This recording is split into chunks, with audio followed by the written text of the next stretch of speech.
Andy Austin here with the next chapter from The Rainbow Machine, Tales from a Neurolinguist's Journal by Andrew T. Austin. That's me.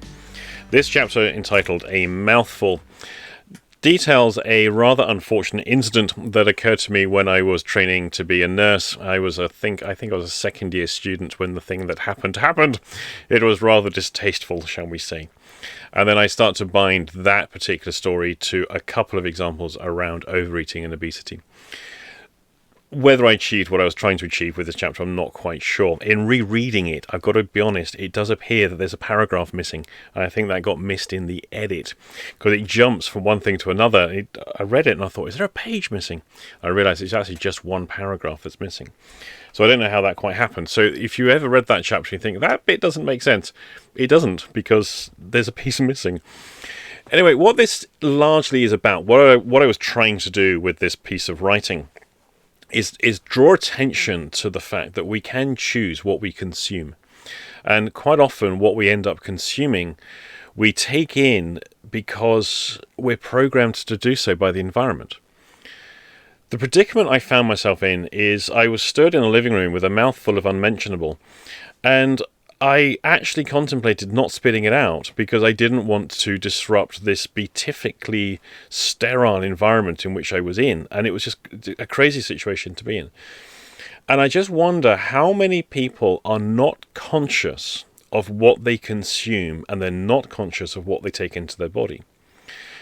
Elsewhere, particularly on the Slimming in My Attic program, which is on slimminginmyattic.com, which is a low-cost program around the work that I do with weight loss. It won't help you lose weight, but it will teach you a few things about the psychology of what's happening to you and why you're in the situation that you're in, so you can start to work out a different way of living, a different way of being. Is that there's a strong relationship between how people eat and the information processing style that people have. And this has been outlined by a number of authors. I learned this from a book by Stella Resnick. And the book, I forget the title, but in the edit I will have it come up on the screen. We talk about spoon-feeding information, biting off more than we can chew, chewing over an idea. The word gullible means to swallow, also means foolish. I can't believe he swallowed that. He swallowed it hook, line and sinker. I need to ruminate on this idea. I need to chew it over. I'm sick to the back teeth. I take information in bite-sized chunks. In IT, we have bits, bytes and nibbles for information chunk size. And so the information chunk size and the way we process that is massively reflected in how we eat as well, because we use eating and digestion metaphors for information processing. If you want to know more about that, slimminginmyattic.com is the website to go to. And I outline that in a little bit more detail and actually how you can use that to your advantage. But it's not just food that we consume. We consume information. And where do people get their information from? Now, there was a time when information came from the printed media or from oral teaching tradition. So the preacher, the pastor, the vicar, whoever, or from the teacher standing at the front of a room. But we also had libraries and we had books. And then things started to dumb down. Because to read a book is quite a commitment. There's usually quite a lot of pages to a book. So then magazines become a dumbing down, where essentially the chunk size of the information is reduced down. And ideally you have it's more concise. So in a header in bold, you have the first paragraph which summarizes the information. And most people don't read past that section that's in bold. They're very limited in the information that they take in, quickly move to the next thing. Scroll forward a few years, social media comes along, where you have the infinite scroll. You know, they designed that deliberately. They discovered that when you had to click to the next page or click refresh, people didn't stay on the web page as long as when you had the infinite scroll, because there's always more scrolling. The infinite scroll is one of the key things that keeps people hooked, because there's always novelty. There's something new, something different. Just keep scrolling. It will be infinite. It will never stop. And so you can never reach a conclusion. There's no last page. There's no last page of the internet. I know there's a few joke sites that people have put up. This is the last page of the internet. You've finished it now. You can switch off the computer and get on with your life. But people aren't in control of what they put into their bodies. They're not really in control of what they put into their minds. Look at people's shopping habits. Look at what people put into their shopping trolleys in the supermarket. It just astonishes me what people will buy. And think, you're actually going to not just put that in your trolley, you're going to put that in your body? It's the same with information. You spend your time in your echo chambers of social media. You're putting that into your body and your brain. People have these weird ways of being, and largely these are unconsciously driven behaviors. I suspect it is time for people to become a lot more conscious of what they're putting in their body. Chew over this information with a little bit more attention, become conscious of it. And you know what? You can spit it back out again. You don't have to actually ingest it. If you take something in, you can spit it back out again. As some of you will know, I recently quit social media. The only channel now I have is YouTube. I quit all of the others. The main one I was using most of the time was Facebook, and I realized just how much time I was spending on that. And I started to question why. Why am I on? What am I doing with the infinite scroll? What am I doing? Why do I keep checking up on the people I don't like? What's that all about? That's insanity. And yet I realized that this is the behavior that I had been conditioned into doing, and I thought it's time to just stop. So I did. I just quit. I made the decision one day. There was a number of events happened that week that really culminated in me making that decision, and then I just simply deleted my accounts and just quit. I think a lot of people thought, I'll be back, because I've done this before, but I won't be. I can assure you I absolutely won't be. And have I regretted it? Not one bit. Have I even thought about it? Nope. Have I missed it? Not even thought about it to miss it. Then we start to come to things like the eating disorders that people have, the overconsumption. So we have a huge number of the percentage of the population worldwide, which is growing, who have obesity issues, and they're unfortunately passing that to the children who also have obesity issues. Now, those who've watched my other videos, you'll know that I'm not convinced at all that it is the individual's fault or responsibility. I used to. It's a really obvious thing to have, which is, well, if you eat too much, if you're fat, you're the one who chooses what you eat. But that's not true, is it? Because we can see this mass migration of the populace migrating to Facebook, and they're not really choosing that. It's a conditioning process that has been worked on the population for a long period of time, and people are simply blinded into it. They're brainwashed into it, and they don't see it happening. It's a very gradual process. The food industry and the marketing industry has done exactly the same with overconsumption of food. The Super Size Me mentality. Watch that movie, by the way, Super Size Me. Makes some very good points there.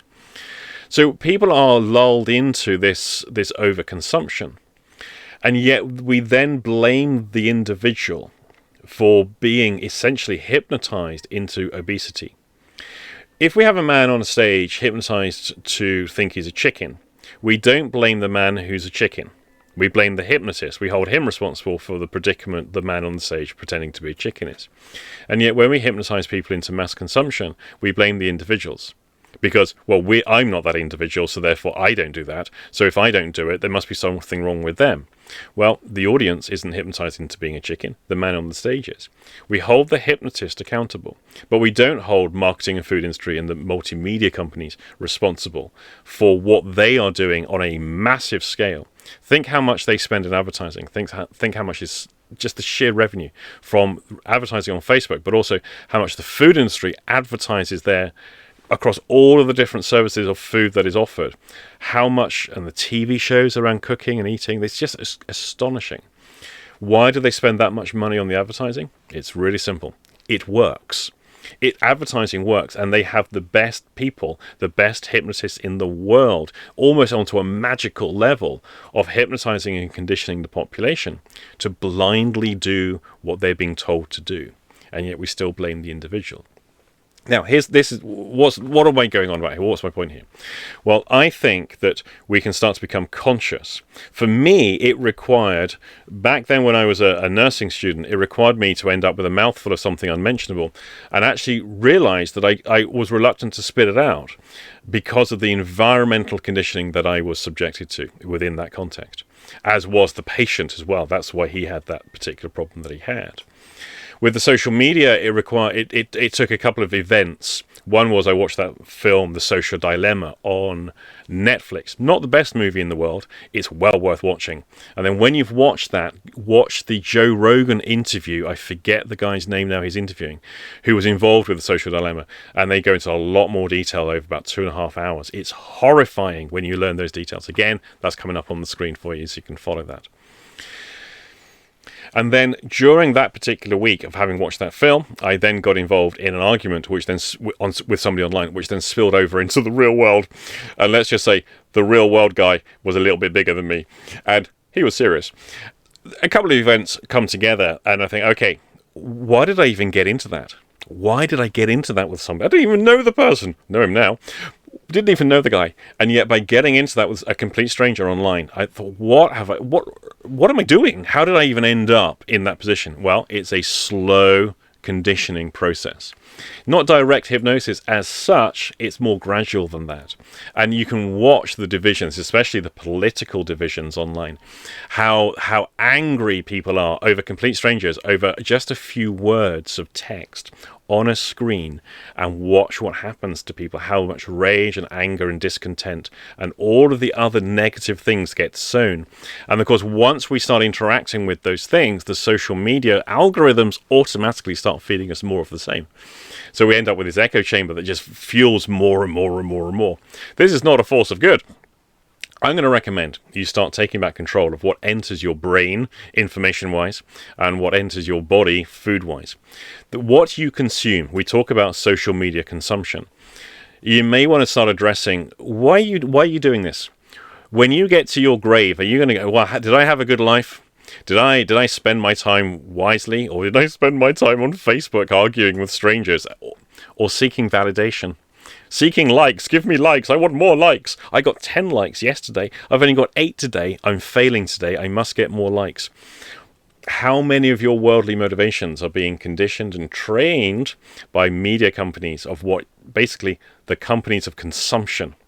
This is the stuff you want to start thinking about. What you put in your mouth and what you put in your brain. Basically, what is entering your body. Start taking back control of that and start making some really big decisions. One last thing I'm going to finish on. After I came off Facebook, a number of people actually, it was probably about half a dozen, contacted me to say, well, they've contemplated quitting Facebook themselves. They've thought about this thing being a time sucker and a waste of time. But they've got work-based groups that are based on Facebook pages, Facebook groups.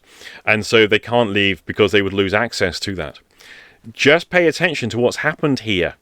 Those Facebook has these social media companies, they know what they're doing. They are creating a dependency, not just on an emotional level, but also on an economic career type level as well. They have got people to buy in. The only way this stops is when people start hitting that delete account and get on with their lives and go and do something else. I urge you, delete your social media. Click the like button on mine as well on this YouTube channel. That'd be lovely. Click like. Thank you.